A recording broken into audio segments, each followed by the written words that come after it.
et bienvenue dans Amis, le podcast où l'on parle amour, levrette et kidnapping.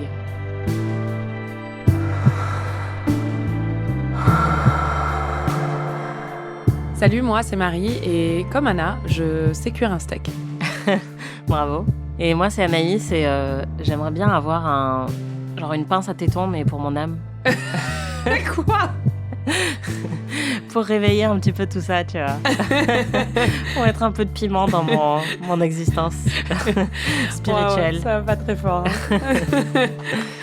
Cette semaine, on découvre le 3e et dernier chapitre de la saga 50 Shades, 50 nuances plus claires.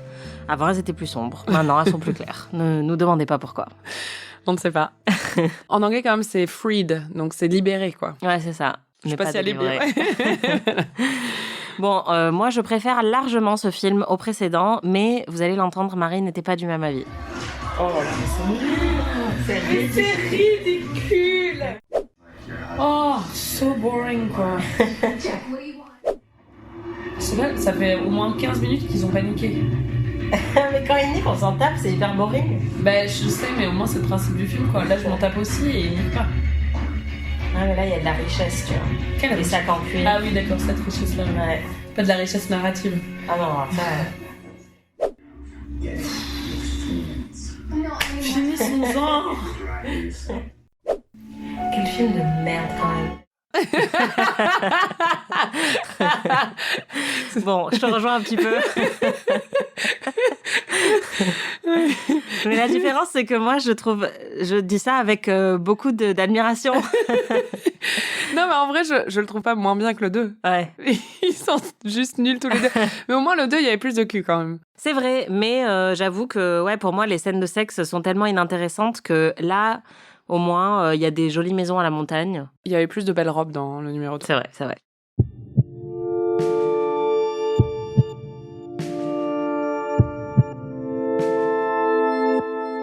Marie, est-ce que tu peux me résumer ce merveilleux film en 30 secondes ? C'est un peu le film de l'émancipation d'Anna. Parce qu'elle se fait plus grimper dessus, c'est elle qui grimpe sur lui. C'est vrai. Et ça, c'est une vraie révolution. Mais surtout, ce film, c'est l'occasion de montrer tous les talents d'Anna, parce qu'on sent qu'on leur a dit que Anna était un peu trop fade dans les films précédents et qu'elle était un peu trop passive, ce qui était un peu le principe. Mais alors là, on découvre une nouvelle Anna, quoi. Elle sait conduire. En même temps, moi, je sais pas. Moi non plus. Moi non plus, je sais pas du tout conduire. Elle sait cuisiner, elle sait laver les cheveux et couper les cheveux. Donc elle sait faire plein de trucs. C'est pas mal. Ouais, et parfois elle se rebelle, mais ça dure jamais très très longtemps. Malheureusement, malgré toutes ses qualités, elle reste mariée à l'homme le plus toxique de la planète, qui la punit quand elle montre ses seins à la plage et qui planifie une vengeance machiavélique quand elle décide de prendre un verre avec une pote sans le prévenir. Et en plus, après, il y a toute une histoire avec Jack qui poursuit, kidnappe quelqu'un, il doit laisser... Enfin, ça s'en finit plus. Mais à la fin, ça se finit. Elle est toujours soumise, mais de façon beaucoup plus volontaire. Et ils ont 2 enfants. Et je me suis un peu demandé si les enfants allaient tomber sur le donjon un jour et être traumatisés à vivre. Voilà. Maman, c'est quoi ça vibre. Voilà. Magnifique.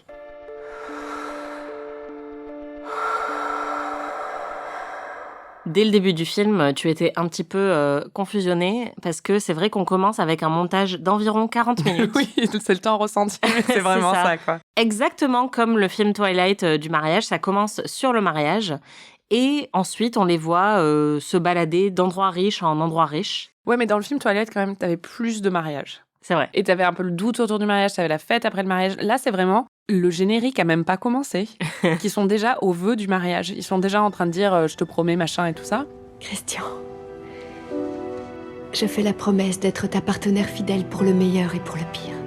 Je promets de t'aimer d'un amour inconditionnel, de te respecter et de t'honorer, de t'apporter consolation dans le tourment et la détresse. Je promets de te chérir jusqu'à ce que la mort nous sépare. Et on n'a même pas vu le 3e nom du générique qui sont déjà partis pour leur lune de miel. Ça va à une rapidité, c'est impressionnant. Ils vont à Paris. Oui. Ils font de la bicyclette. Ils font de la bicyclette, ils sont devant la Tour Eiffel, ils boivent du champagne rosé. Ouais, vraiment. Et il lui offre... Look as fuck. Non, mais t'as vu le bracelet qu'il lui offre aussi? Non. Il lui offre un bracelet à charme, tu sais. Ah oui. Un des charmes, c'est un avion. Quand ils sont à Paris, il lui rajoute une Tour Eiffel. Oh là là là là, ça va pas du tout. Et elle a l'air hyper contente. Et après, ils se roulent une grosse pelle devant la vue de Paris. Et là, tu te dis vraiment... On va t'entendre, c'est vrai que tu étais très exigeante sur le degré d'érotisme attendu pour ce film et ce montage ne t'a pas vraiment convaincu. Quel enfer. Non, mais c'est censé être un truc érotique à la base. Et là, ils sont en train de faire de la bicyclette au Louvre, quoi. Enfin... Mais c'est romantique aussi. Oh, c'est horrible. C'est romantique. C'est horrible. Tout le monde rêve de ça aux États-Unis. Ah mais non, ils sont à Monaco, quoi. Non, mais quel enfer. Mais c'est ça le film, je comprends pas en fait. Qu'est-ce qui se passe? Attends, t'inquiète. Attends, t'inquiète, attends quoi? Il n'y a rien eu après, hein. Non, mais en fait, ce film était précurseur. C'était un film montage avant Elvis de Baz Luhrmann. Un film qui est une bande-annonce de 2 heures. Et moi, j'aime bien parce qu'au moins, on perd pas de temps. Ça va vite. Et moi, ça me plaît. C'est vraiment ça, en fait. Je cherchais la comparaison, c'est une bande-annonce. Mais pendant 10 minutes, 10 bonnes minutes de musique comme ça. Et ils font le tour de l'Europe. Ils vont à Monaco. Là, t'es là, non, en fait, votre lune de miel, je sais que vous êtes riche, mais Monaco pour la lune de miel, franchement... Ouais, mais pour eux, c'est chic, tu vois. Mais c'est des ploucs, en fait. c'est vraiment des gros ploucs. Ouais, désolé à tous les monégasques. Mais au moins, tu vois, un truc que j'ai apprécié avec ce film par rapport au précédent, c'est que c'est efficace. Go, go, go, ah oui, go, ça, go. c'est sûr. On baise, on se demande en mariage, on baise, on va à Aspen, on baise. C'est vrai. Pas de temps à perdre. On passe pas tant que ça, en vrai. Enfin, j'ai envie de dire... Ouais, c'est vrai. Et à la place de scènes de sexe, en fait, ce qu'on a le plus dans ce film, c'est une succession de pétages de câbles de Christian qui s'énerve pour tout et n'importe quoi. Where the hell were you? Oh là là. C'est insupportable, quoi. Déjà, tu l'as dit, il s'énerve dans la séquence d'ouverture après le montage parce qu'elle veut être topless à la plage, ce qui est quand même oui, et puis normal. Comme elle le lui fait remarquer, il y a que des seins partout parce qu'elle est dans le sud de la France et que voilà, c'est le cliché. Tu m'en mets sur le dos, s'il te plaît. Si tu insistes, Enlève-le complètement. hors de question. Pourquoi? Tu en montres déjà bien assez.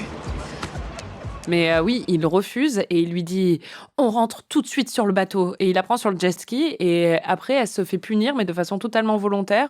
Elle a une petite rébellion en montrant ses seins et après, elle est là « Oui, d'accord, punis-moi ». Oui, en fait, on comprend limite que c'est un jeu qu'ils ont déjà établi entre eux où il fait son énorme macho avec elle en public et après, il la punit sexuellement, mais en mode kinky.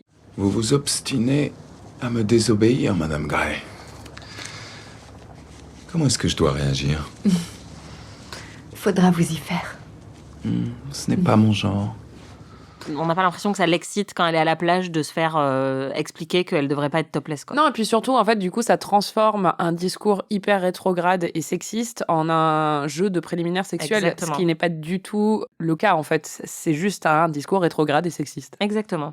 Il y a aussi le moment où elle veut garder son nom à elle, puisqu'elle vient de se marier quand même il y a 5 secondes. Et elle retourne au travail et son adresse mail, qu'elle n'a pas encore changée, dit toujours Anastasia Steele au lieu de Anastasia Gray. Elle vient littéralement d'arriver dans son bureau, elle est même pas assise. Il y a Christian qui arrive et qui lui dit « Je t'ai envoyé un mail tout à l'heure. Il m'est revenu. Il n'y a pas d'Anastasia Gray chez SIP. » Et t'es là, mais mec, en fait, calme-toi tout de suite, quoi. Oh là là. Mec, ça fait 3 minutes qu'elle a son nouveau boulot, quoi. Et après, dans le film, on se rend compte qu'elle l'a fait, en fait. Parce qu'elle est appelée Anastasia Gray au travail. Oui, oui. Ouais. À chaque fois, c'est ça. Elle se rebelle pendant 3 secondes. On est censé l'admirer pour ça. Il lui fait une petite réprimande. Et après, elle est là, bon, d'accord, ok, t'as un super argument. Quel film de merde. Non, mais c'est horrible. Et puis, enfin, vraiment, quand tu sais qu'il y a des mecs comme ça dans la vraie vie, il y en a beaucoup. Et c'est tellement, mais ça me dégoûte, en fait, de savoir qu'un film aussi populaire peut véhiculer ce genre de message, surtout chez un jeune public. Enfin, ça me ouais, non, mais je suis totalement d'accord. Ouais. Et comme tu le dis, de transformer ça en truc sexy, c'est encore pire. Oui. C'est hyper manipulateur. Totalement. Et alors, bon, vu que c'est une adaptation de Twilight, j'adore que quand même, c'est une adaptation de Twilight. Est-ce qu'on peut réfléchir à ça 2 secondes? Avait-on besoin d'une adaptation de Twilight? Clairement pas. Mais donc, c'est une adaptation de Twilight. Et dans Twilight, comme tout le monde s'en souvient, Bella tombe enceinte. Et dedans, Edward veut qu'elle avorte parce que le bébé menace sa vie. Donc, je dois dire quand même, Édouard est toxique, mais en comparaison à Christian, putain, quel mec incroyable, quoi. Ouais, puis c'est vachement plus progressiste, quoi. Ah c'est oui, vraiment, non. en fait, cette grossesse est dangereuse pour toi, avorte. Et au final, elle se bat pour garder son bébé et ça donne quand même lieu à la meilleure scène de l'histoire du cinéma où elle se casse le dos. Je vous renvoie vers nos épisodes d'Amis spécial Twilight où on en avait parlé. Mais donc, comme c'est une adaptation, Anna tombe enceinte parce qu'elle a oublié d'aller se faire ses injections pour lesquelles Christian lui avait fixé des rendez-vous pour qu'elle se fasse injecter un moyen de contraception. Elle oublie d'y aller pendant 2 mois, donc forcément, vu qu'ils font que niquer, même si on les voit pas beaucoup niquer, elle tombe enceinte. Et là, il est vraiment pas content. Putain, Anna. Je suis vraiment désolée. Tu crois sérieusement que je suis prêt à devenir père? Non. Pas du tout. D'ailleurs, moi, je ne suis pas prête à devenir mère non plus. Mais on fera avec ce qu'on est. Je suis pas prêt à faire avec ce que je suis. Alors ce film aussi, ce qui est génial, c'est qu'au niveau de l'écriture, c'est d'une subtilité. Oh là là. C'est magnifique. C'est-à-dire que pendant leur lune de miel, à un moment, il y a un enfant qui lui emmène un caillou et il l'envoie péter, faut voir comment. Et du coup, tu comprends dès le début qu'il aime pas trop les enfants C'est et qu'il clair. en a pas envie. J'aurais trop aimé qu'il lui jette dessus. En même temps, je trouve C'est cette clair. scène très drôle. C'est clair. Non, c'est vrai que quand il lui dit c'est juste un caillou. Take it, it's a present. It's a rock. Take it. Si on dérange pas les gens comme ça, hein, excusez-moi. Désolé. Allez, viens par là. Mais donc, on comprend dès le début que Christian, les enfants, c'est pas trop son truc parce qu'il a eu une enfance traumatisante et qu'il a peur de reproduire tout ça. Et il a sûrement raison parce que vraiment, il va pas très C'est clair. bien dans sa tête, très clairement. Et quand Anna lui annonce qu'elle est enceinte, il pète un câble. I know it's not good timing. I have plans for us. I wanted to give you the world. Not diapers and vomit and shit. C'est atroce, en fait. Ouais, il lui en veut, mais pendant des jours et des jours et des jours. Bon, ce qui est intéressant aussi là, c'est que son attitude à lui est une attitude de merde, toxique et rétrograde, encore une fois.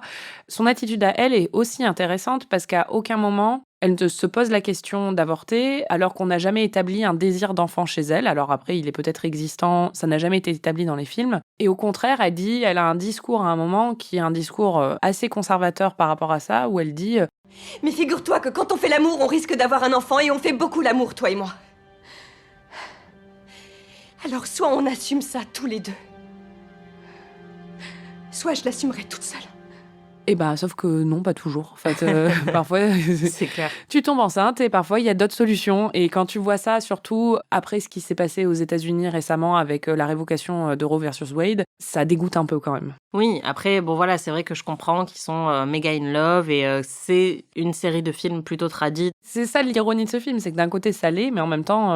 Bah ouais, en fait, pour moi, c'est vraiment un film qui fait semblant d'être un peu osé, un peu Oui. olé olé, mais qui au final est extrêmement conservateur. Et en plus, bon, qui est hyper cliché, ce qui est quand même hilarant, c'est que, en gros, elle vomit et 5 secondes après, sa gynéco lui dit qu'elle est enceinte. Donc c'est vraiment, t'as l'impression qu'on est encore dans les années 80 en termes de clichés d'écriture. C'est absolument génial. Même dans les années 80, ils faisaient pas ça. En règle générale, dans les années 80, ils faisaient ça et après, tu devais aller chercher un test ou je sais pas. Elle a vraiment... Elle vomit. Sa gynéco l'appelle au Oui, téléphone on au lui- moment où elle vient de vomir et elle dit « Ah, excusez-moi, j'ai raté tous mes rendez-vous. » Et t'es là « Qu'est-ce que ça pourrait être ?» Et elle arrive, elle se pose même pas dans le bureau de la gynéco qu'elle lui dit déjà vous êtes enceinte. Et en fait, pour expliquer comment la gynéco le sait, là, ça cut une scène où on la voit faire pipi dans un gobelet. Ouais. Et t'es là, ah oui, en fait, elle a fait un test avant, c'est pour expliquer. Ouais, non mais vraiment, j'adore. Encore une fois, la méthode bande-annonce. Moi, j'adore. On perd pas de temps.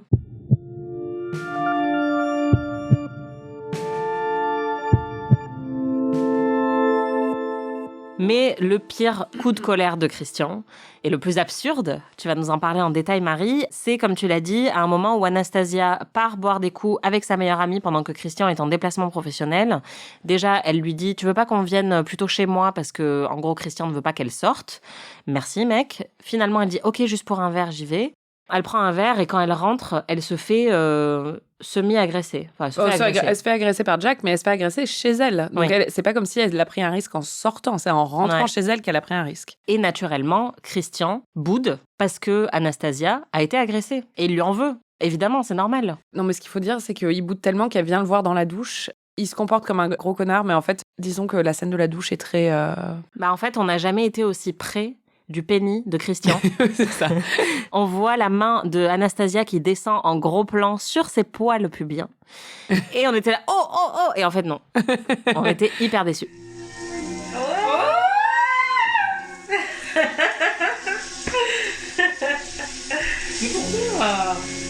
Non mais c'est vraiment un énorme connard.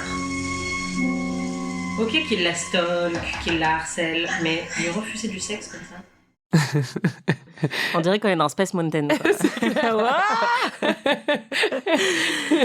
Et donc il boude parce que Anastasia a été agressée et le lendemain, il lui a réservé une vengeance un peu spéciale.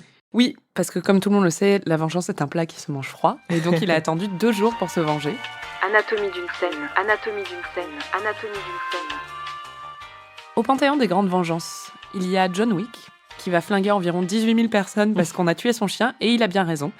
Il y a Stephanie Harper de La Vengeance aux 2 visages, qui se fait littéralement refaire la tronche par un chirurgien esthétique pour pouvoir se venger de son mari. Et il y a bien sûr Edmond Dantès, qui va attendre plus de 20 ans pour détruire la vie de ceux qui ont ruiné la sienne. Mais aucune, je vous dis bien aucune, de ces vengeances n'arrive à la cheville de celle de Christian sur Anastasia. Donc pour se venger, ce que fait Christian, c'est qu'il attend Anastasia quand elle rentre chez eux, et elle redoute un peu de rentrer parce que il lui tire la gueule, quoi. Mais là, il arrive, il est sympa, et il a revêti son jean délavé taille basse, le plus saillant, celui qu'il met à chaque fois qu'ils vont niquer, en fait. C'est son fuck jean. C'est son fuck jean, voilà. C'est un jean des années 90, mais ça lui va très bien, ceci dit. J'espère qu'il le lave quand même, du coup. Parce que... Ouais, c'est vraiment dégueulasse. Donc, il s'approche d'elle en portant ce jean taille basse, il lui roule une grosse pelle, et ensuite, il lui bande les yeux, et il l'emmène dans le donjon, et il commence à la chauffer. Il lui lèche les seins, et il lui dit « Je vais te rendre folle ». Et là, son outil de vengeance, c'est qu'il sort un vibromasseur d'un tiroir. Un vibromasseur à 40 €, hein, vraiment. Celui qu'on trouve au Sexodrome à Pigalle. Oui, littéralement. Un vibromasseur gris qui l'allume et il commence à lui caresser la poitrine avec le vibro. Et ensuite, il descend dans son entrejambe pour la chauffer encore plus avec le vibro. Et là, on se dit, en fait, il est sympa. C'est une vengeance assez sympa, tu vois. Enfin, ça va, quoi. Oui. On comprend pas qu'il se venge à ce moment-là. Non, on comprend pas qu'il se venge. Justement, en fait, on comprend pas qu'il se venge, mais du coup, je me disais, c'est pas génial comme scène de sexe parce que ça, elle peut le faire toute seule, quoi. Ça va. Et en fait, là, il s'arrête. Et il enlève le vibro. Et il le remet. Et il arrête, et il remet, et il arrête. Et elle devient folle, mais elle devient complètement folle. Et là, il commence à lui dire « C'est ça que tu me fais ressentir. Tu me promets quelque chose, et après, tu fais le contraire. » Et donc, en fait, ce qu'il a fait, c'est machiavélique. C'est-à-dire qu'il a décidé de lui promettre du sexe et de la satisfaction, et il lui retire ça. Et il lui repromet, et il lui retire ça à nouveau, pour lui faire sentir exactement ce qu'elle lui a fait sentir quand elle a pris un verre avec sa pote. Totalement logique. Donc vraiment, on voit le parallèle total. Mais surtout, ce qui est intéressant, c'est qu'en fait, sa pratique de torture, c'est littéralement du edging. Le edging, c'est une pratique à essayer pour, je cite, des orgasmes explosifs, selon le site pour lequel je travaille, l.fr.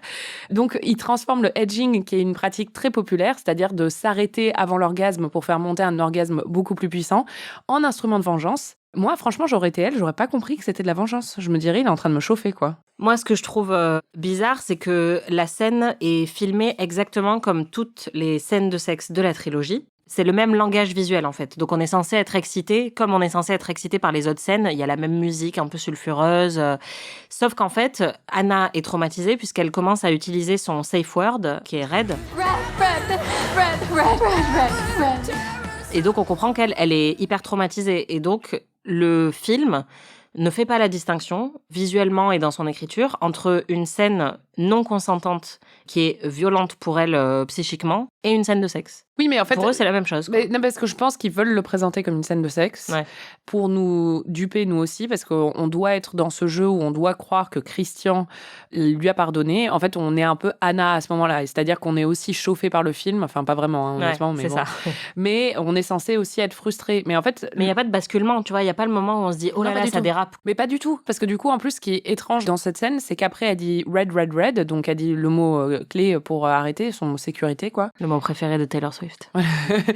Et donc, il la détache. Et elle a l'air traumatisée. Donc déjà, en fait, tu te dis, si c'est vraiment traumatisant, le film devrait passer beaucoup plus de temps là-dessus parce que ça veut dire qu'il vient de se passer une agression sexuelle, en fait. Ouais.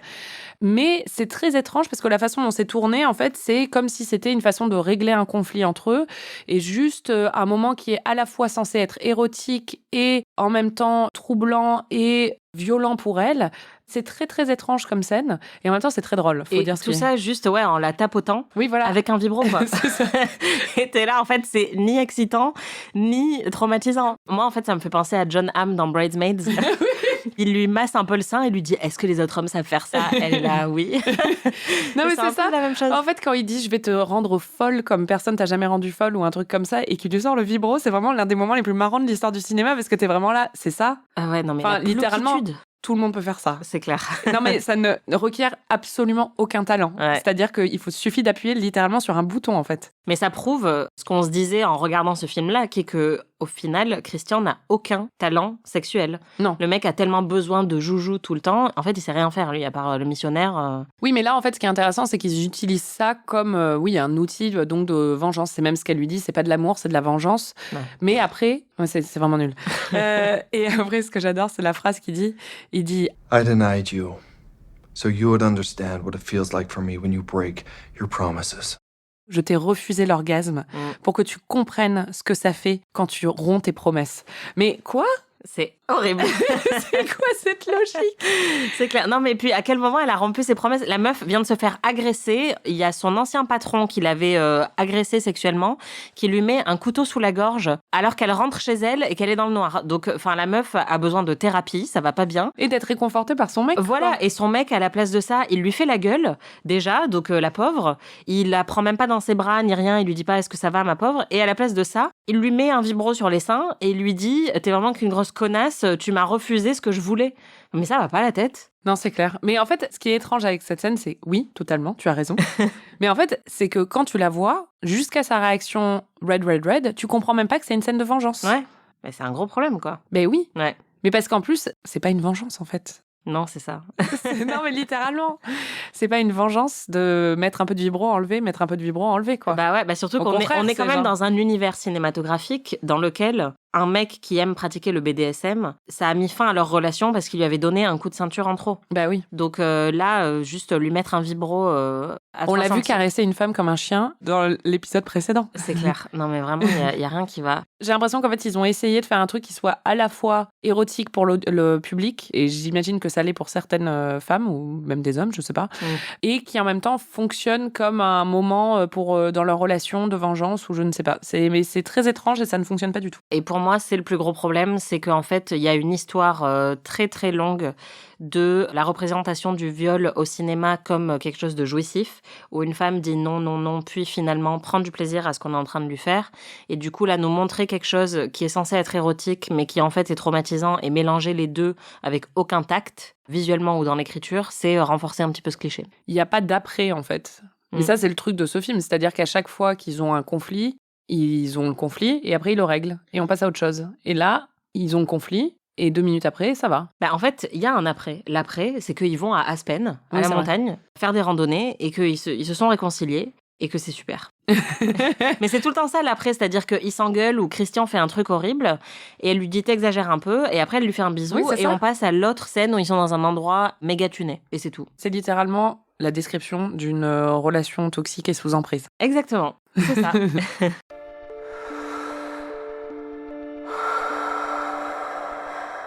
Le problème, on y revient toujours, mais c'est que c'est le pire homme du monde et il est toxique, et je pense même que si on a connu ce genre de relation, je recommande vraiment pas de voir ce film. Je pense même que ça peut être triggering. Mais à côté de ça, ses yeux, quoi. Non, mais ils sont très forts parce qu'ils ont réussi à caster quand même un des plus beaux mecs d'Hollywood.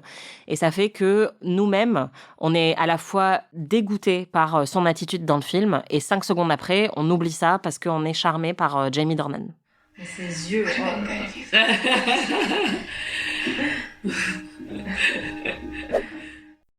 Ah, mais c'est triste ta vie, putain, c'est ça là. Mais ses yeux, oh là là. Oh là là. C'est vraiment un amour-répulsion permanent, quoi. Oui, mais c'est ça, mais en même temps, j'ai honte déjà que ça marche. Parce que par moment, en fait, ça marche. C'est-à-dire qu'il y a des petits moments où tu le vois et t'es là, ah oui. Mais en même temps, je dois dire que son charme agit beaucoup moins dans ce film, je trouve, que dans les précédents, parce que le niveau de toxicité est quand même très élevé, puis parce que j'en ai marre, en fait. C'est clair. J'ai envie que ça se finisse. Mais oui, il y a toujours un moment où, parce que comme tu le dis, c'est Jamie Dornan, quoi. Donc tu swoones un peu, quoi. Ouais.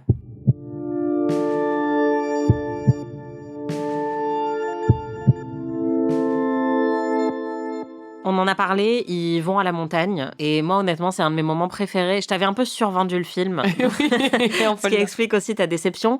Mais j'avais gardé un très bon souvenir Anaïs, de ça. J'étais pas déçue, c'est pas comme si j'avais des hautes attentes. Je n'ai pas cru une seule seconde que ce film serait bon. Hein.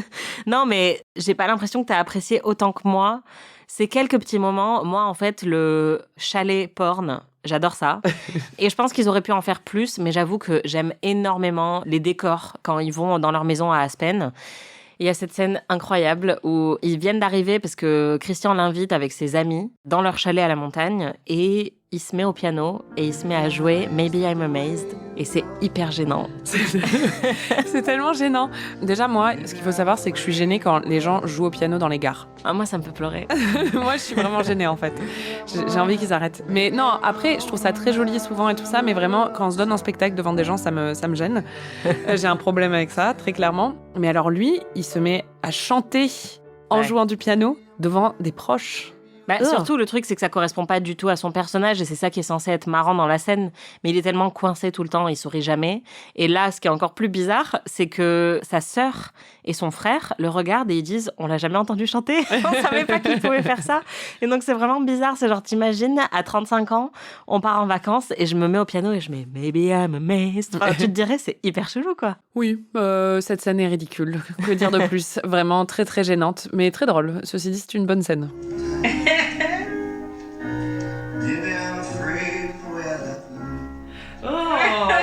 En plus,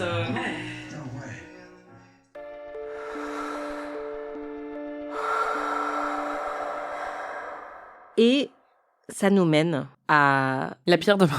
Une autre scène que j'adore, qui est le frère de Christian qui demande sa meuf en mariage dans une boîte de nuit. Alors, la meuf en question est la meilleure amie d'Anna. Parce qu'en fait, ce que fait ce film, c'est qu'il y a 3 hommes qui ont environ 30 ans et 3 femmes qui ont environ 30 ans. Et du coup, ils vont tous finir ensemble. C'est-à-dire que tous les amis d'Anna vont finir avec le frère et la sœur de Christian. Donc, la meilleure amie d'Anna, elle confie tout au long du film qu'elle est hyper inquiète parce qu'il drague d'autres meufs et tout ça. Et au final, grosse surprise, c'est hyper bien écrit. Oui, ça aussi, c'est un truc qu'on n'avait jamais vu avant. Voilà, exactement. Il s'agenouille dans une boîte de nuit. Entre 2 bouteilles de Smirnoff, quoi. Voilà, et alors, c'est vraiment la pire demande en mariage de l'histoire, en fait. Horrible. T'imagines ? Ouais.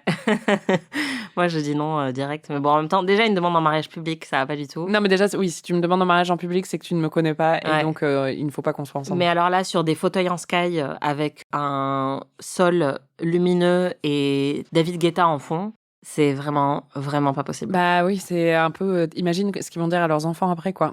Il m'a demandé en mariage au Macumba d'Aspen, quoi. Enfin, c'est clair. C'est vraiment dur.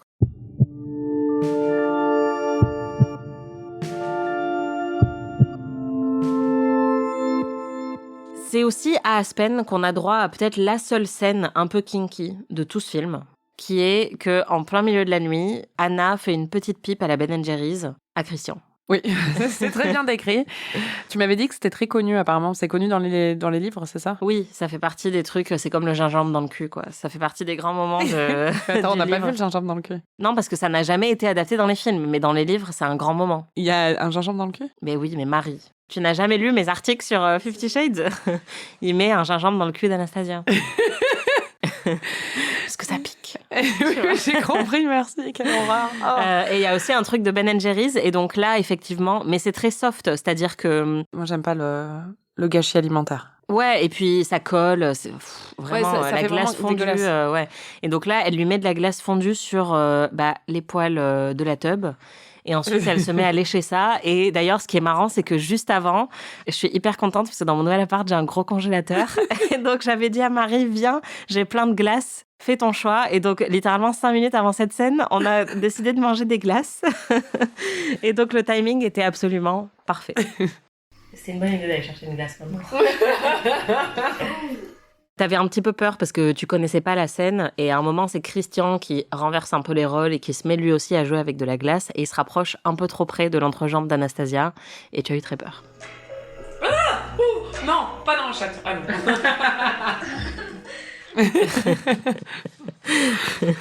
Ah non, parce que...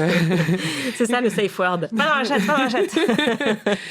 Surtout pas. Non, parce que les mycoses, c'est pas fun. Donc, je sais pas pour elle. Ah ouais, non, c'est clair.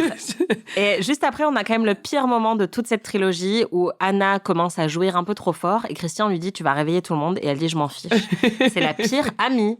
Enfin, vraiment, t'imagines, t'entends ta pote qui est en train de se faire bouffer de la glace sur les poils de la chatte pendant que t'essayes de dormir avec tes boules caisses, quoi. Quel enfer. No thanks. Mais cette scène est révolutionnaire dans le film parce que, en fait, il y a 2 scènes un peu révolutionnaires dans ce film. Il y en a une première après une course-poursuite en voiture où c'est Anna qui conduit et elle conduit comme une folle. Hein. C'est une ouf du volant, quoi. C'est Vin Diesel.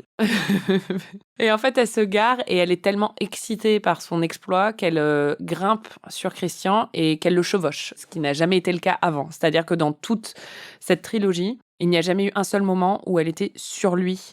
En général, on l'a dit, c'est du missionnaire, mais parfois c'est de la levrette, mais ça n'est jamais autre chose. Oui, et elle n'initie jamais le sexe non plus. Non. En fait, on sent, elle est toujours excitée dès qu'il la touche, mais c'est tout le temps de lui, qui est d'ailleurs un petit peu obsédé, c'est-à-dire que dès qu'il la voit, il initie un rapport sexuel dans tous les films, et là, c'est la première fois qu'on la voit, elle, avoir du désir vraiment dès le départ, et c'est elle qui le chauffe, quoi. Voilà. Et là, le deuxième, c'est qu'elle lui fait une fellation. Et donc, c'est elle qui prend les choses en main. Et ce qui est marrant, c'est que c'est un acte qui est dans l'imaginaire collectif, un acte de soumission. Mais là, justement, ce n'est pas le cas, en fait, parce que ça l'est pas vraiment. C'est elle qui est dans le contrôle, en fait. Ouais. Et pour une fois, il n'est pas dans le contrôle. T'en as pensé quoi de ça ? Du fait qu'elle lui fasse une fellation ? Ouais. Moi, je trouve ça bien. Parce que justement, c'est le seul moment où on le voit, lui, lâcher prise. Ouais. Et où il n'est pas dans le contrôle du tout. Donc, je trouve que c'est un bon renversement des codes du genre et des rôles. Après, la scène est un peu ridicule parce qu'ils sont en train de se mettre du Ben & Jerry's sur les cuisses, quoi. Mais ouais, c'est clair. Je crois que c'était quoi, Cookie Doug ? Cookie Doug. J'espère pas, c'est vraiment bon, quoi. Ouais, mais non, je pense petits bouts après. Non, moi je pense que c'est Vanilla Swirl ou un truc comme ça parce qu'elle était bien blanche quand même. Ouais. Toi, t'en as pensé quoi ? C'est une allégorie. Oui, c'est ça. Non, je suis d'accord avec toi. Je trouve que c'est pas mal. Après, ce que je trouve assez intéressant et toujours un petit peu rétrograde dans ce film, c'est que on le voit même dans le titre. Tout d'un coup, dès qu'ils sont mariés, les nuances sont plus claires, ou elles sont freed en anglais. Et en fait, ils ont un rapport beaucoup plus apaisé. Et tant mieux. Enfin, je suis pas. Enfin, j'allais dire, je suis pas anti-mariage. Je le suis un petit peu.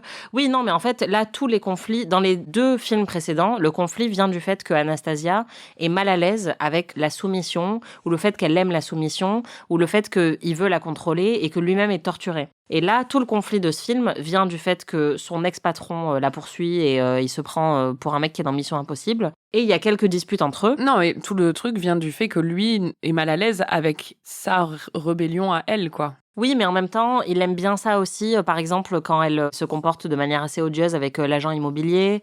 Il y a un rapport très équilibré et moi, je trouve que c'est bien. Mais en même temps, je trouve que le faire arriver une fois qu'ils se sont mariés, c'est quand même très tradit. On sent que d'un coup, et puis bon, aussi, il y a la grossesse qui arrive derrière, etc. En fait, c'est fou d'avoir une trilogie sur le BDSM qui est tellement king-shaming que c'est à partir du moment où elle a plus de soumission, alors que c'est censé être un truc qui les excite tous les deux, que leurs rapports sexuels sont plus équilibrés. Même si, on est d'accord, on l'a dit depuis le début, leurs rapports sexuels ne le sont pas. Et c'est pas vraiment du BDSM, puisque elle est pas toujours hyper consentante. Mais juste dans le message, je trouve que c'est un petit peu bizarre. Je suis pas forcément d'accord avec le truc de plus équilibré. Il y a une sorte de cliché où même les hommes les plus machos aiment une femme qui se rebelle parfois, qui leur tient tête, parce que c'est un espèce de challenge qui est excitant. Oui, oui. Mais en fait, ça a très très vite ses limites, c'est-à-dire que s'il y a une réelle autonomie derrière, ils supportent pas ça. Oui, ils trouvent ça mignon quand il y a une femme qui s'énerve pendant 10 minutes, ils sont là, haha, elle a du caractère. Voilà, exactement. Ou dans le cas de l'agent immobilier, en fait, c'est parce qu'elle remet à sa place une femme qui est en train d'essayer de draguer Christian. Donc lui, il trouve ça excitant. Quand elle conduit la voiture aussi, il trouve ça excitant. Mais en même temps, il a besoin de la contrôler et d'être dans le contrôle. Et elle se laisse contrôler parce qu'elle se rebelle pendant 2 minutes. Et puis après, elle se laisse faire mettre des fessées et tresser les cheveux, quoi. Donc, oui, bien sûr. Du coup, il y a un espèce de truc où Il joue vachement sur ce truc dans le film et je suis même pas sûre que ce soit conscient en fait parce que je pense que c'est vraiment un espèce de cliché complètement intégré par beaucoup d'hommes et même traditionnellement dans la pop culture et tout ça, cette espèce de truc de la femme qui se rebelle et c'est mignon mais en même temps derrière on va lui mettre une petite fessée et puis elle va se calmer et puis comme ça elle va rentrer dans le rang quoi. Ouais. Parce qu'on veut pas une femme trop coincée ou trop soumise mais en même temps si elle se rebelle il faut qu'on la contrôle très très vite. Oui, non, mais je suis complètement d'accord avec toi, mais c'est ce que tu disais tout à l'heure sur toutes les aptitudes qu'ils lui ont données dans ce film pour essayer de corriger un peu le tir par rapport au précédent, où d'un coup, elle se met à conduire hyper vite, et je trouve qu'encore une fois, c'est un petit peu manipulateur, c'est-à-dire qu'on a toujours une représentation d'une relation qui est le manuel d'un rapport d'emprise toxique, mais qui nous est présenté là comme un truc qui est amusant pour les deux, et où en plus, ça va, elle commence à prendre sa liberté, enfin, Freed, c'est quand même pas innocent, tu vois, non plus comme... bien sûr. Donc, je trouve ça un peu limite.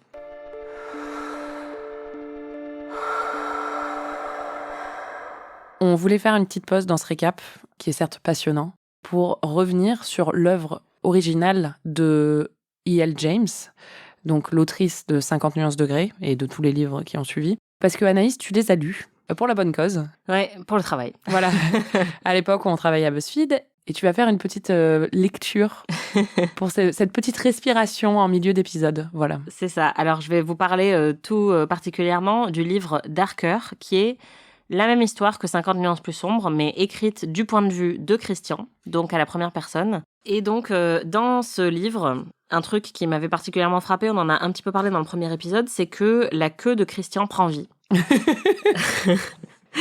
Et elle occupe vraiment une place importante dans ce livre, beaucoup plus que dans les films qu'on a vus. Notamment quand, par exemple, Anastasia lui dit quelque chose qui l'excite un peu, et il dit « Son sourire salace me va droit au sexe. » Il y a littéralement écrit dans le livre. Il y a un autre moment où il dit « Lorsque je l'attache à son siège, elle inspire brusquement. Ce bruit résonne jusque dans mon entrejambe. » Plus loin, il dit « Ma queue tressaille, rien qu'à y repenser. » Plus loin encore, elle gémit et ce bruit fait directement vibrer ma queue. Oh. On devrait interviewer un homme pour savoir si c'est physiquement ça arrive. Bzzz. Si vous nous écoutez, est-ce que vous pouvez nous confirmer parfois que les queues vibrent? C'est clair. Nous confirmez pas en vrai, hein. J'ai pas envie d'avoir des messages sur Twitter. C'est clair. Je frotte mon érection contre elle. Mon érection trouve sa place entre ses fesses. Ma queue tressaute, approbatrice.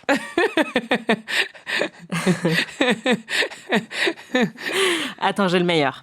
Lorsqu'elle me frôle encore, en m'effleurant de sa hanche, puis qu'elle me touche à nouveau sous la ceinture, ma queue approuve. Point. À fond. Point.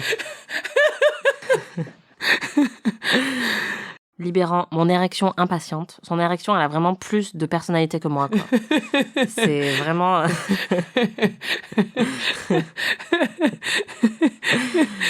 Je veux aussi te lire un petit peu la partie Ben & Jerry's, quand même, qui est très importante. Oui. J'aspire ce qui reste de glace dans son nombril. Elle est collante, mais pas partout. Oh. Pas encore. Oh. Je m'agenouille entre ses cuisses et laisse dégouliner une autre cuillerée de glace sur son ventre et dans sa toison. Oh non! Avant d'atteindre mon but ultime. 2 points. Je fais dégoûter le reste de la vanille sur son clitoris gonflé. Oh! Ça me dégoûte. Ça me dégoûte tellement. Elle pousse un cri et tend les jambes. Chut! Je me penche pour la nettoyer à coups de langue et de suçon. Voilà. Non. C'est horrible. Hyper sexy. C'est horrible. Il y a un rapport bizarre à la nourriture parce qu'il y a un autre moment où il lui dit, on a aussi ses pensées entre parenthèses pendant qu'il parle. Donc il parle à Anastasia et lui dit « Je crois qu'on mangera plus tard », entre parenthèses, parce que là tout de suite, je vais te baiser comme une bête. Fin de la parenthèse. Remets le poulet dans le réfrigérateur. Voilà, donc vraiment, ne lisez pas... Non, écoutez juste ce podcast. Exactement. Ne regardez pas les films non plus. Hein. C'est clair.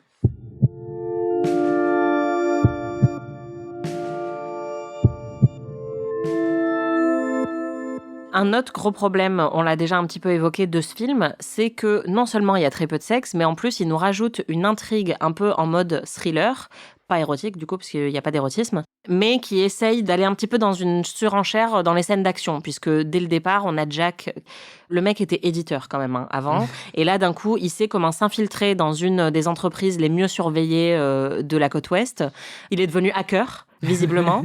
Ensuite, il arrive à s'infiltrer dans l'appartement de Christian pour menacer Anastasia avec un couteau. Et ensuite, il devient kidnappeur, serial killer. On le voit parce qu'il a des cernes et une mauvaise peau d'un coup. Donc, on comprend qu'il est vraiment déséquilibré. Et donc, on a la vengeance, comme tu l'avais prédit dans l'épisode précédent, de Jack le patron. En fait, c'était facile à prédire quand même. Oui. Le dernier shot du deuxième film, c'est lui avec... Je suis bien d'accord, mais bon, j'essaye quand même de te... Merci, c'est gentil. Non, mais pour Twin Peaks, c'était flatteur, mais là, ça l'est vraiment pas. Mais non, ce que j'avais prédit, c'est que sa collègue rousse, là, était sa complice. Il n'y a rien qui est surprenant dans ce film. Mais ce qui est marrant, justement, avec ces scènes d'action, tu l'as marqué dans le conducteur, c'est qu'à un moment, c'est une course-poursuite en mode Fast and Furious. Mais en fait, chaque scène, tu sens qu'en fait, ils se disent vas-y, on le fait en mode Mission Impossible. Et en fait, c'est la version la plus cheap possible de Mission Impossible. Et après, Fast and Furious, vas-y, c'est la version la plus cheap possible de Fast and Furious.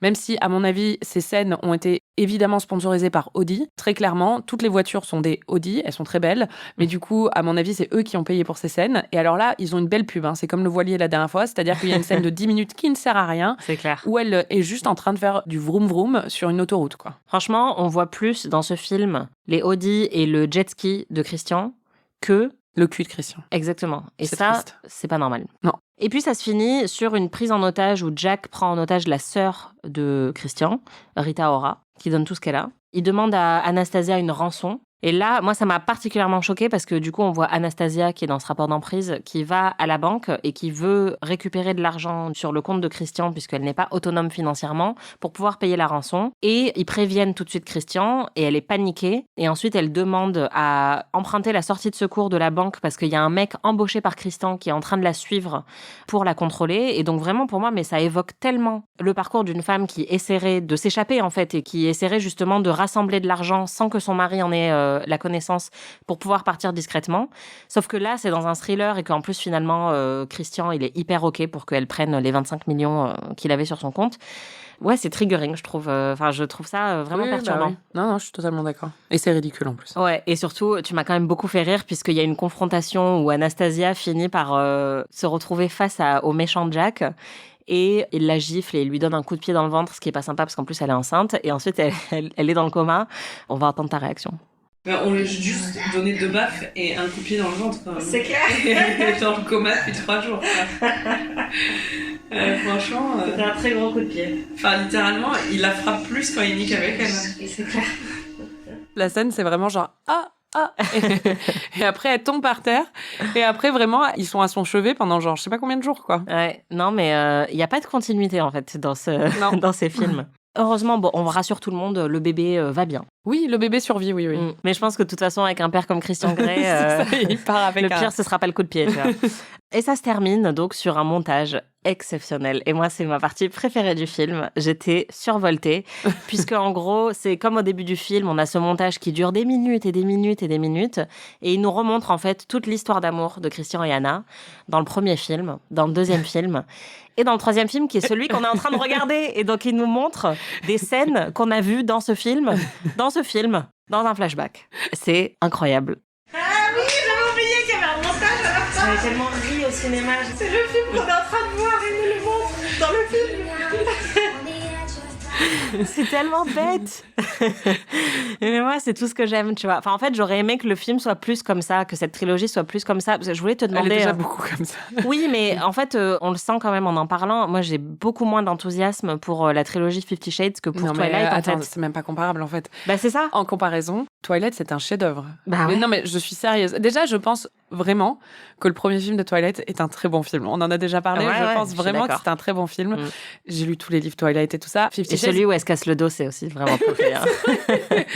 Non, mais vraiment. Et puis il y a des twists, il y a des volturies, il y a cette scène de bataille incroyable où en fait il y a un énorme plot twist au milieu. Enfin, non, juste, puis même en fait le truc c'est que le problème de 50 Shades c'est qu'elle a récupéré l'histoire de Twilight et que l'impossibilité qu'elle a mise c'était que il est sadique en gros et qu'elle veut pas être sadique. Alors que dans Twilight c'est pas du tout l'impossibilité, c'est pas son attitude qui est problématique à Edward, c'est sa nature. Ouais. Et donc il ne peut pas lutter contre ça et il essaie de lutter contre ça. Donc il y a un côté qui est admirable chez Edward malgré tout le côté toxique toxique de la relation, et on l'a détaillé dans nos épisodes sur le sujet, mais il y a un côté qui est admirable chez lui parce que il est présenté en tout cas comme un mec bien, qui est droit, qui est moral, qui est vierge littéralement quand il rencontre Bella alors qu'il a 180 ans, quoi, et qui la considère. Il a un côté hyper vieux jeu et rétrograde sur plein de trucs, mais d'une façon où, même quand il la contrôle, c'est parce que sa vie est littéralement en danger ou des choses comme ça, mais en règle générale, il est quand même dans une relation... Je ne m'en reviens pas que je suis en train de le défendre. Mais, C'est clair.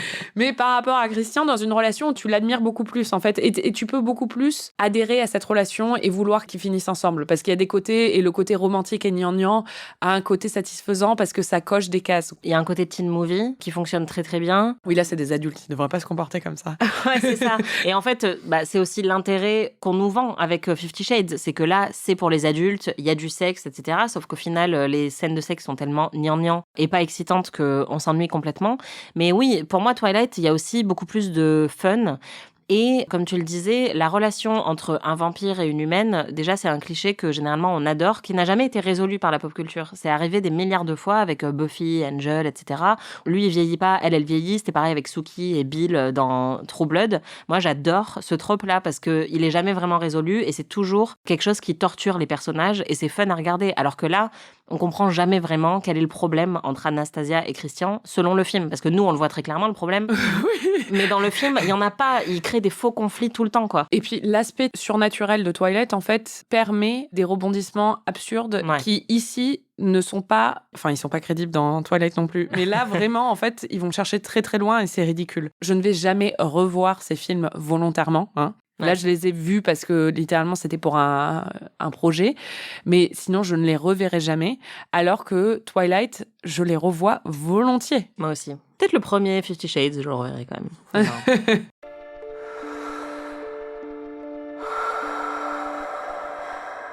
Et puis après ce montage exceptionnel, on a un épilogue qui vient après le début du générique et on découvre que vraiment la famille, ça carbure chez eux puisque l'enfant est désormais, ça va, il n'a pas la gueule de travers, le coup de pied ne l'a pas trop affecté et il gambade dans le pré de Anastasia et Christian devant leur immense maison qui fait la taille d'un arrondissement parisien et elle est enceinte d'un nouveau bébé. Apparemment, la paternité lui a plu, à lui. Exactement. Et visiblement, elle a encore oublié d'aller chez la gynéco, quoi. Ouais, c'est ça.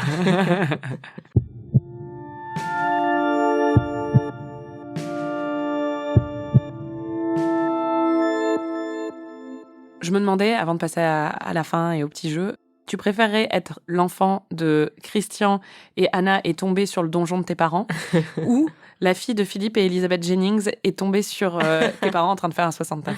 69. Au moins, c'est une éducation sexuelle saine. Oui, c'est vrai, c'est vrai. Et deuxième, pour devenir riche, est-ce que tu préférais épouser un milliardaire hyper toxique et sadique ou est-ce que tu préférais jouer dans un film 50 Shades of Grey et avoir ça qui te poursuit toute ta carrière ? Bah, épouser un sadique hyper riche, non ? Bah ouais. On est d'accord.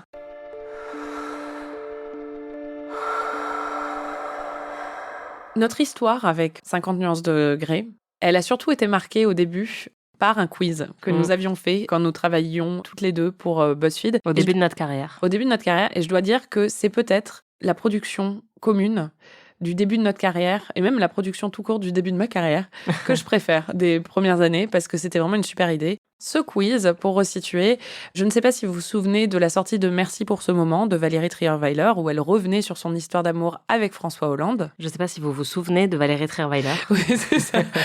Mais du coup, ce livre, quand on l'avait lu pour le travail, on s'était quand même dit que, avec tout le respect qu'on doit à Valérie Trierweiler, le style de l'écriture pouvait tomber dans de l'eau de rose un peu, disons. Il y avait un côté sirupeux qui nous rappelait fortement 50 nuances de Grey. Donc on avait fait un quiz, est-ce que ces phrases viennent de 50 nuances de Grey ou de Merci pour ce moment ? Il faut préciser un truc, quand on a fait ce quiz, toi, t'avais lu 50 Shades et moi, j'avais lu Merci pour ce moment. Et on avait mis en commun les... Mais du coup, j'avoue que je me souviens beaucoup de Merci pour ce moment.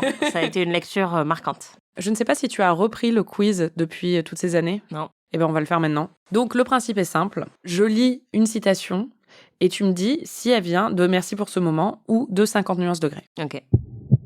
Nous sommes assis près l'un de l'autre sur ce grand lit. Je n'arrive pas à accrocher son regard qui se dérobe. Les questions se bousculent. Merci pour ce moment. Sa voix est enivrante, ses paroles grisantes, séduisantes. Merci pour ce moment. C'est 50 nuances degrés et non, merci pour ce moment. Ok. Oui, parce que je me disais, François Hollande, il est enivrant un peu. Je reçois un message de mon bourreau. Il vient d'actionner la guillotine et m'envoie un mot d'amour. Je te demande pardon parce que je t'aime toujours. 50 Shades? Je te dis 50 Shades, mais en fait, c'est merci pour ce moment. Oui, c'est merci pour ce moment. Parce qu'après, il va y avoir « Il me met un gingembre dans le cul ». Demain est un autre jour. Je me couche, éteins, et reste allongée à fixer le plafond des yeux. Je regrette de l'avoir rencontré. Oh, merci pour ce moment. Non, 50 nuances degrés. Dehors, c'est l'été. Je me sens comme une terre brûlée. Merci pour ce moment. Je me souviens très très bien. Elle a des analogies. Je suis hypnotisée comme un lapin par des phares, un papillon par une flamme, un oiseau par un serpent. Il sait exactement ce qu'il est en train de me faire. 50 Shades? Oui, quand même. Un peu de respect pour Valérie, quoi. Trop de mensonges, trop de trahison, trop de cruauté. Je dois tenir, faire sans lui, vivre sans lui, penser sans lui, aimer sans lui. Quelle belle interprétation. Merci. 50 Shades? Non, merci pour ce moment. Non! Hurle ma conscience désespérée. 50 Shades. Oui. Ils adorent animer les consciences, les beats. Oui, c'est ça. C'était quoi? C'est ma déesse en bas, là, ou je sais pas quoi? Ma déesse intérieure et surtout ma queue à caisse de Christian. Au moment de nous dire au revoir, notre relation bascule sans que ni l'un ni l'autre ne comprennent ce qui vient de se passer. Quelque chose d'indicible, digne d'une scène de cinéma. Un baiser comme je n'en avais jamais reçu jusqu'alors. Je dirais merci pour ce moment parce que indicible, c'est un mot trop compliqué pour 50 Shades. C'est vrai. Le lendemain, je découvre partout des hématomes, souvenirs des bousculades et des vives embrassades. J'espère 50 Shades. Et non, merci pour ce moment. Quoi? J'avais oublié ce... Je crois que c'est parce qu'elle a pris un bain de foule, mais on dirait un... Ah ouais, putain.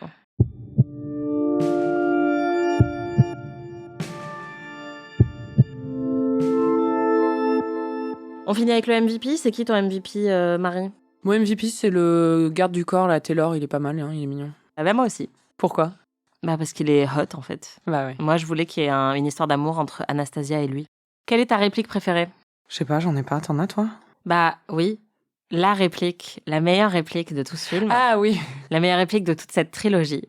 C'est le seul moment où Anastasia a un petit peu de caractère et où on voit tout le potentiel que Dakota Johnson avait pour ce film, où en gros, il y a une agent immobilier qui leur fait visiter leur nouvelle maison, qui veut tout raser et qui touche le bras de Christian. Ça énerve Anastasia et donc elle remet à sa place l'agent immobilier en lui disant « You may call me Mrs. Grey. Déjà, vous allez m'appeler Madame Grey. » Et surtout, elle lui dit I suggest you stop making eyes at my husband and keep your hands to yourself. Or you can go and climb back into your shit-colored car and drive back to Seattle. Si vous n'êtes pas contente, vous allez retourner dans votre voiture couleur de merde. Et ça, je trouve ça exceptionnel. Ça me plaît vraiment beaucoup. Je sais, ton enthousiasme était surprenant, ouais. Mais je comprends.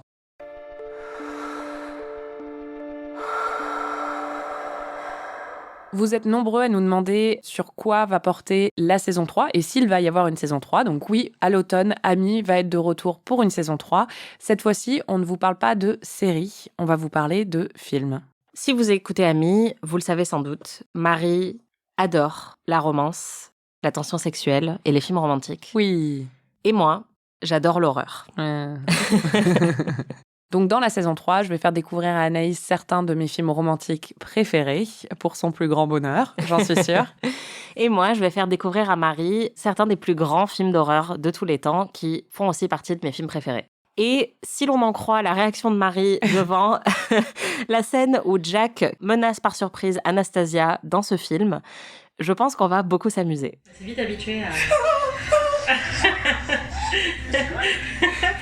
Putain, il t'en vaut pas. Voilà, donc on espère que ce thème va vous plaire autant qu'à nous, parce qu'on est vraiment très impatiente de démarrer cette nouvelle saison. Ça va être génial. Ça va être incroyable.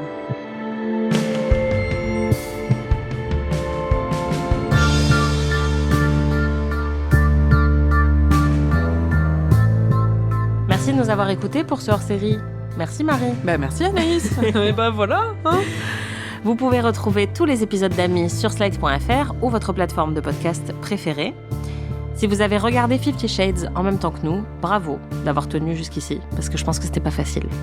Si vous avez aimé cet épisode d'Amis, on aimerait beaucoup que vous nous laissiez 5 étoiles et un petit commentaire. Et bien sûr, n'oubliez pas de nous hyper auprès de tous vos amis. On se retrouve très vite, et en attendant, je vous invite à remonter dans votre voiture couleur de merde. Waouh.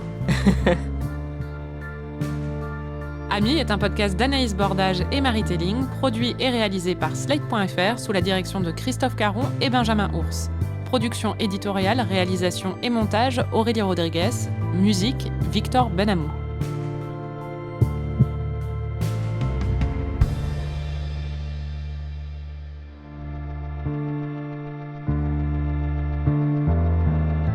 Quelques petits bonus. Ce qui me fait beaucoup rire quand même depuis le début, c'est que t'as l'air de jamais comprendre quand c'est censé être érotique ou pas. Et il y a un moment où ils se disputent et donc elle va se réfugier dans la Red Room pour dormir parce qu'il y a un lit dans la Red Room et t'as pas trop compris pourquoi elle allait dans cette pièce. Qu'est-ce que ça va faire? Elle va surtout infliger des trous. Ouais, juste dormir. Eh oui, pauvre Marie. Il y a un truc, moi, que j'ai trouvé particulièrement choquant. On se dit, ok, il veut pas d'enfant parce qu'il a eu une enfance difficile, etc. Mais non, en fait, il lui dit qu'il veut pas d'enfant parce qu'il veut pas la partager, elle, avec quelqu'un d'autre, avec son propre enfant. Ouais. Quel mec, mais horrible, quoi. Ouais, c'est horrible. Et en conclusion... Oh là là, non mais vraiment, mais en fait, c'est un vaccin contre le mariage, ce film, quoi.